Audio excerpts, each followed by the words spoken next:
The law compels local governments in the state to remit a portion of their federal allocations in a consolidated account controlled by the state government. Hello viewers and welcome to InfoGist TV. Soludo opposed local government autonomy, signs law for deduction of local government funds. Governor Charles Soludo of Anambra State says granting absolute autonomy to local governments in Nigeria could lead to homogeneous chaos. Mr. Soludo stated this at the Governor's Lodge in Akwa after signing the Anambra State Local Government Administration Bill into law. The governor published a text of the speech on his Facebook page on Tuesday afternoon. He also signed the Anambra State Economic Planning and Development Bill into law. The bill submitted to the law compels the local government in the state to remit a portion of their federal allocation into a consolidated account controlled by the state government. Observers said the law was at variance with a recent Supreme Court ruling which affirmed the financial autonomy of the country's local governments. Mr. Soludo, after signing the bill into law, stressed that local governments are not usually considered as federal units. The governor said that although the Supreme Court ruling affirming local government autonomy was intended for transparency, granting absolute autonomy to the local government would breed chaos. Absolute autonomy would mean that each local government would have its own primary education policy, employ its own teachers, and pay them whatever it can afford and whenever it can do so, and so on. This would be a recipe for homogeneous chaos, not only for the administration of the local government and pensions, but more so in the primary education and primary health sector, he said. He argued that the new local government law in Anambra was not at variance with the Supreme Court ruling. Mr. Soludo explained that Section 7 of the Nigerian Constitution empowers the state legislatures to make laws for the management of local government finances. The new law by the Anambra House of Assembly is therefore consequential to give operational life to the Supreme Court judgment and not to undermine it, he argued. The governor suggested that new law was intended to prevent local government chairpersons from mismanaging their finances. The law seeks to create a framework to ensure that the basic functions mandated by the Nigerian Constitution for local government are discharged as a matter of first-line charge or the irreducible minimum. With these laws, workers and retirees from the local government system in Anambra, such as primary school teachers, primary health workers, workers in the local government system under the Local Government Service Commission, can sleep with their two eyes closed, he said. Mr. Soludo argued that the Nigerian Constitution did not envisage absolute autonomy for the local government, but collaboration with the state governments. The governor stressed the importance of collaboration between state and local governments and warned that many local governments could face financial crisis without proper coordination.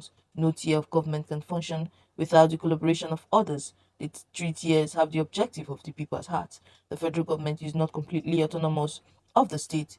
It is a collaborative arrangement to achieve the same objective, he said. Meanwhile, the Martins Amehule led Rivers House of Assembly and the faction loyal to Governor Similayo Fubara have initiated a fresh round of crisis in the state. On Tuesday, the Amehule faction declared the seats of four of their colleagues loyal to Fubara vacant. The appeal court in Abuja recently granted legality to the Martins Amehule leadership of the assembly. In its reaction, the Victor Kujumbo-led pro-Fubara lawmakers insisted that Amehule and his group had ceased to be lawmakers in the state. The group called on the Independent National Electoral Commission to conduct a by-election to fill the vacant seats. The new power play followed the battle for the political control of the state between Fubara and the immediate past governor of the state and the minister of the Federal Capital Territory, Nyesom Wike. Those whose seats were declared vacant by the lawmakers loyal to Wike were Edison Ehe, who is now the chief of staff to the governor, and three others citing their absence from sitting for 56 days. Amehule, who stated this while presiding over plenary in Port Harcourt on Tuesday, said Ehe did not properly write to inform the House of his new office, and as such, his seat had been declared vacant. The resolution of the House followed a motion by its leader, Major Jack. In a statement issued in Port Harcourt on Tuesday by the Special Assistant on Media to the Speaker, Martins Nwachukwu, the Assembly declared the seats of the three lawmakers vacant for absenteeism. The statement reads, in compliance with the combined provisions of Section 109 sub 1 EF and Sections 109 sub 2 of the 1999 Constitution as altered, the Rivers State House of Assembly on Tuesday at its 56th legislative sittings of the second session declared vacant the seats of Honorable Edison Ogoronye Ehe, Honorable Victor Kojumbo, Honorable Adolphus Timothy, and Honorable Sukari Goodboy Sukari, representing Ahoda East 2, Boni Opobonkoro, and Ahoda West constituency, respectively, rising on the back of a motion moved by the House Leader, Honorable Major Jack, and co-sponsored by 25 other members, that the seats of these four members be declared vacant for their continued refusal or failure to attend and participate in legislative meetings of the House without just cause for a period amounting in aggregate to more than one-third of the total number of days the House met in the first session of the 10th Assembly, and for also being absent in the past 56 legislative sittings of the second session.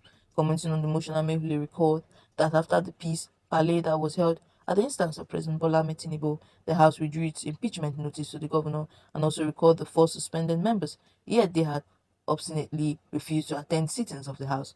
When the Speaker put the questions, the House voted in the affirmative that the seats of the four members should be declared vacant and the Independent National Electoral Commission be notified to conduct elections.